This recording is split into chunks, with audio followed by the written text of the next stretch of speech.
আজকে আমরা পড়ব হেসের সূত্র। বিজ্ঞানী হেস একটা সূত্র দিয়েছিলেন।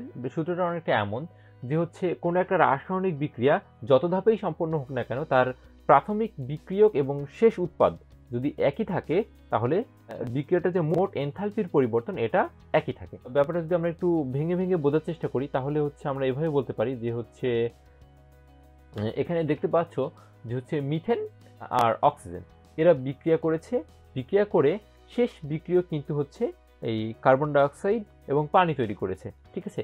এবং এর জন্য তাপশক্তির যে পরিবর্তনটা তোমরা যদি পুরোটা এই যে লাল দাগ বরাবর খেয়াল করো যে মিথেন এবং অক্সিজেন এরা বিক্রিয়া করে যখন কার্বন ডাইঅক্সাইড এবং পানি তৈরি করছে তখন তাপশক্তির পরিবর্তন কিন্তু হচ্ছে 890 কিলোজুল, ঠিক আছে।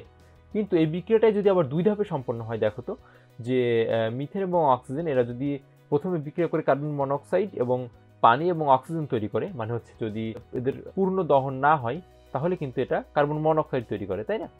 তাহলে এখানে তাপশক্তির পরিবর্তনটা হচ্ছে যে 607 কিলোজুল। আবার পরের ধাপে যখন এটা আবার বিক্রিয়া সম্পূর্ণটা হচ্ছে যে এখন আবার সেই অক্সিজেন আর কার্বন ডাইঅক্সাইড এগুলো যখন আবার যুক্ত হয়ে কার্বন ডাইঅক্সাইড সাথে পানিটা তৈরি করতেছে তখন কিন্তু আবার অতিরিক্ত 283 কিলোজুল তাপ তৈরি হচ্ছে, তাই না? তাহলে এই দুটো যদি আমরা যোগ করি তাহলে কিন্তু আমরা আবার এই যে 890 যে কিলোজুল এটা আমরা পাবো।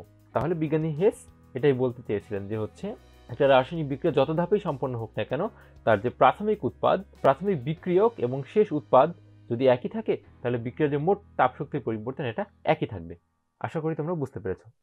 এই ছিল আমাদের আজকের লেকচার। ধন্যবাদ সবাইকে।